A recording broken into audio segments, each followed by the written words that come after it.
Hey everyone, it's Jason and this is your cruise news update.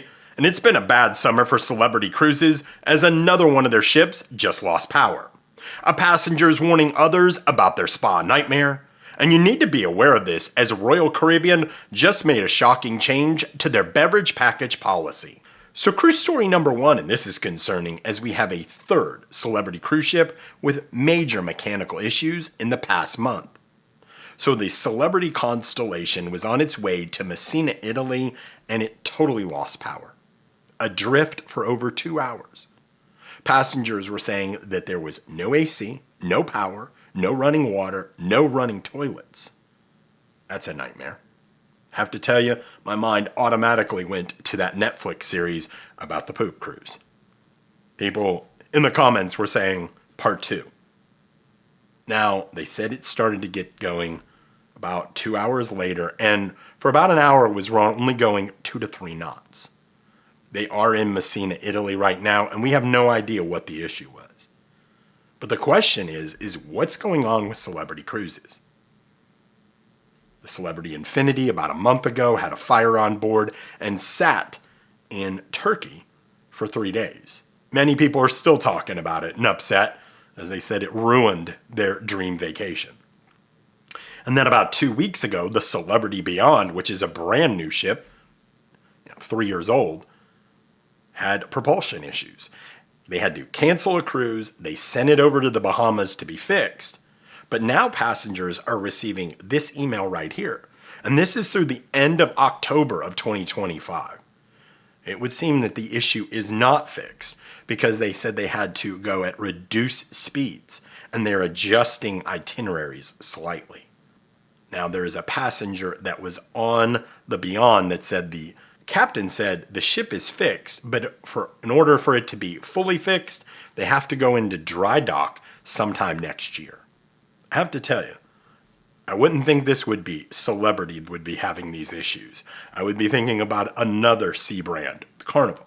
But what do you think about all this? Have you ever been on a ship that's totally lost power? So cruise story number 2, do you go to the spa on your cruise? And if so, this passenger's warning others about her nightmare experience. So she was on Princess Cruises, it was her first ever cruise, and she received a massage treatment. She said it was amazing, but the massage therapist afterwards started the hard upsell. Now this is something that's unbelievable to me, as they said she told her I have cellulite, and if I don't buy $400 worth of product, it'll just get worse and I'll look terrible. She was like, excuse me? She goes, I had just lost 55 pounds. I was feeling really good about myself. And then she did that. Now, as someone that has also lost 55 pounds, I know how hard it is. I've been working on it for about 7.5 months. It's not easy. And that had to be just crushing to someone. To be told that you need this. First of all, that's unacceptable. These hard upsells in the spa are just ridiculous. She said she ended up buying $200 worth of stuff just to get out of there. She said she felt like she was cornered. Now, others said, I don't go anymore to the spa. And I've given some tips on this, and one of the biggest tips that I can say is, before your spa treatment, you go, how much is my spa treatment going to be? Let's say $200. Does that include the tip? Yes or no? Because, see, here's the thing is you just get done having a spa treatment, your head's going to be foggy. And you're not going to remember whether, what is this extra line here? Am I supposed to tip? Am I not supposed to tip? But if you ask before you go into your treatment, you'll know. And then what I say is, to the manager, I do not want to be upsold. I don't need anything. I don't want anything. Please do not have the massage therapist even ask me. I know that's their job, but I'm telling you, I don't want that. Can you do that for me? Then before my treatment, I would say it again.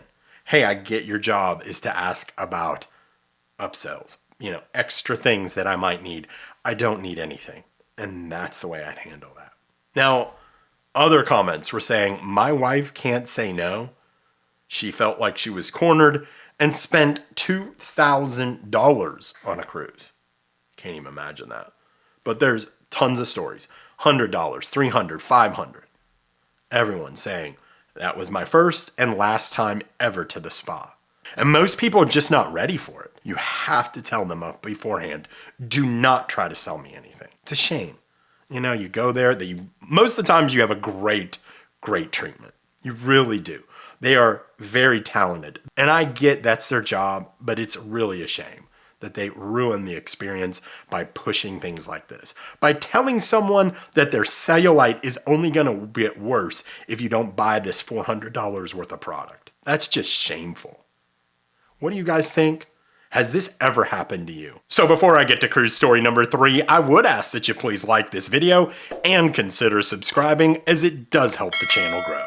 If you could do that for me, I would greatly appreciate it. Thanks so much. So cruise story number 3, do you buy the beverage package on your cruise? And if so, beware of this, as Royal Caribbean just made a major beverage package policy change. So if you buy the beverage package, you know you have to have each person in the cabin that buys the package. Now, Royal Caribbean had basically a medical waiver. I call it a loophole, where if you had one person that had a medical condition and they could provide a doctor's note, they would allow someone to buy the refreshment package, and the other person could buy the deluxe beverage package, saving some money, so not both people have to buy it. Well, as of August 1st, that changed. Passengers are reporting they called in and they said, we're so sorry, we can't do that anymore. And they asked why. And they said, unfortunately, too many people were taking advantage of it and not using it as the intended purpose. So to save money. And then they were bragging about it on the ship and social media. And of course, on social media, it was on TikTok. And I knew this about 3 months ago. I started seeing these tips and tricks to pop up about how to save money on your cruise. And that was one of them. That's not how to save money. So they were basically faking medical excuses and bragging about it on the ship. I'd heard that Royal Caribbean, and I've talked to a few people, they didn't drink any sugar, so they allowed them to buy the soda package. And their partner, whoever was in the cabin with them, had bought the deluxe beverage package. Now that was far and few between, but I think that was a nice thing by Royal Caribbean. Now, John Heald, the brand ambassador for Carnival, has been asked about this, it feels like 1,000 times. When is Carnival going to do the same thing as Royal Caribbean, allowing a medical waiver? And he said, ain't not going to happen. We're not doing it. And it's because of this. Because people take advantage. You just can't have nice things. It's really a shame. What do you guys think about this? Do you buy the beverage package when you cruise? Let me know in the comments. So I appreciate you guys watching. Thank you again for the support. And until I talk to you soon, happy cruising.